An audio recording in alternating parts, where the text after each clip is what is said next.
Welcome back. In the previous video, we implemented the ability to turn on and off the custom depth for a particular mesh, and we use this function to do this in tracing for items, so that way when we trace onto an item, we enable the custom depth.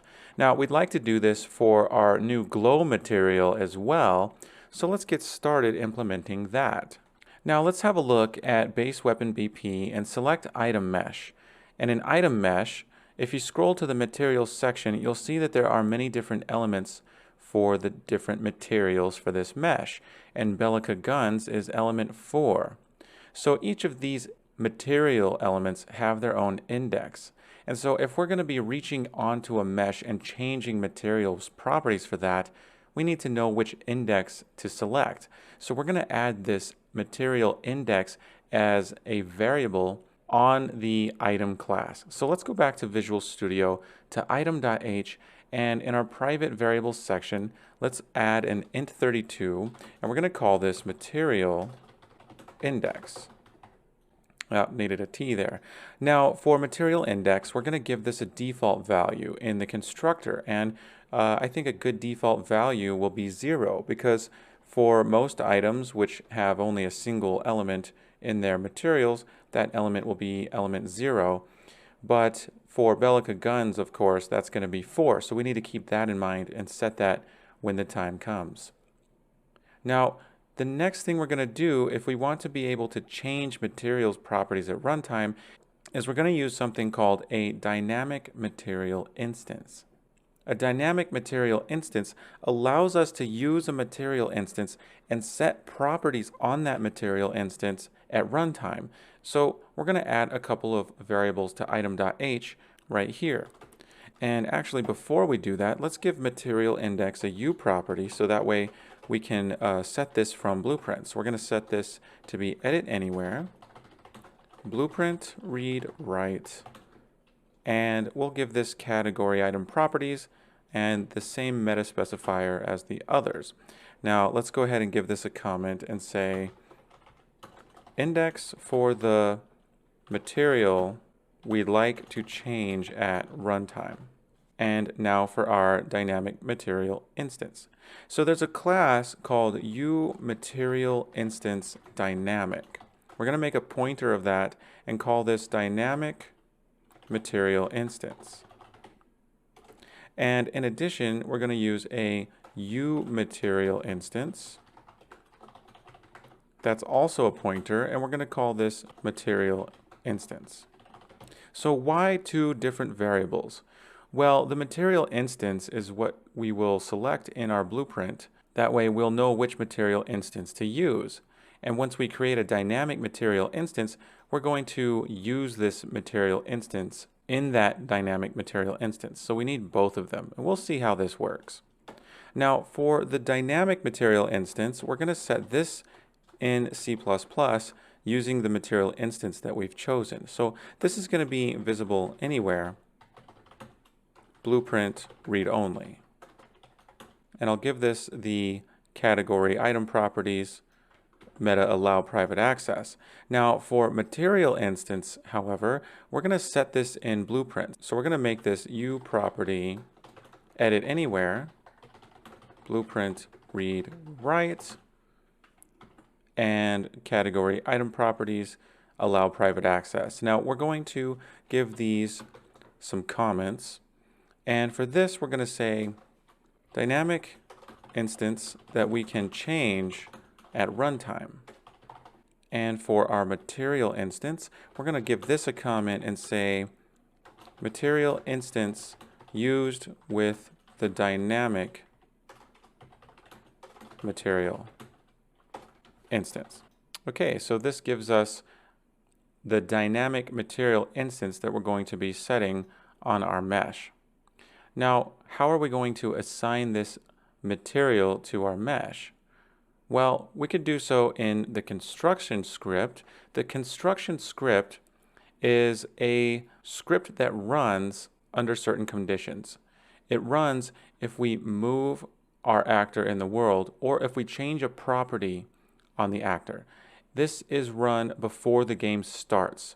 Nothing in the construction script will be run during the game. This is all before the game starts. Now we could set it here in the construction script using blueprints, but there's also a C++ version of the construction script, and I'd like to set it in C++. So let's go back to our item.h, and we're going to override a function called onConstruction. OnConstruction is the C++ version of the construction script. So let's go up to our protected section, and we're going to use virtual void onConstruction. Now onConstruction takes an F transform because onConstruction will be called whenever the actor moves in the world, and if we're moving the actor, we're changing its transform. So this is going to be a const F transform reference called transform. And this is an override, so we're going to give it the override keyword. Now let's give this a function body. And here in the function body, what are we going to do? Well, we're going to check to see if our material instance has been set. So if material instance, if that's valid, then we're going to create a dynamic material instance. So to do that, we take our dynamic material instance variable, that's a pointer, and we're going to initialize it using a function called create on uMaterialInstanceDynamic. So we're going to say uMaterialInstanceDynamic, and we're going to call its function called create. This constructs a material instance dynamic object, and it requires a material instance. That's why we had the material instance variable. So we pass in material instance, and it also asks for an object for the outer class, and that's going to be this. So on construction, we're creating a new material instance, and we're assigning this to dynamic material instance. Now, once we've created this, then we're going to set the material on our mesh. So we're going to say item mesh, and the item mesh has a function called setMaterial. And setMaterial can take a material index, that's why we need that material index integer variable, and we can also use a dynamic material instance. So we're going to say dynamic material instance. So since we're setting this material using material instance, we need to make sure material instance is set. So we're going to go ahead and compile this.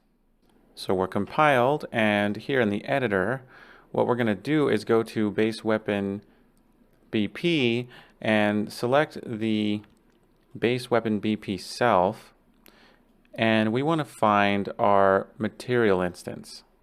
Now notice the dynamic material instance is grayed out. We can't set it here because it's visible anywhere, but the material instance we can set, and we're going to set this to m_smg, and we're going to use m_smg mat_inst. That's our material instance here. So we've set the material instance. Now in the construction script, it's going to assign this instance for the material with the given material index. Here's our material index here. Now remember, for Bellica guns, that needs to be 4. So here in base weapon BP, we're going to set that to 4. And I'm going to compile and save that.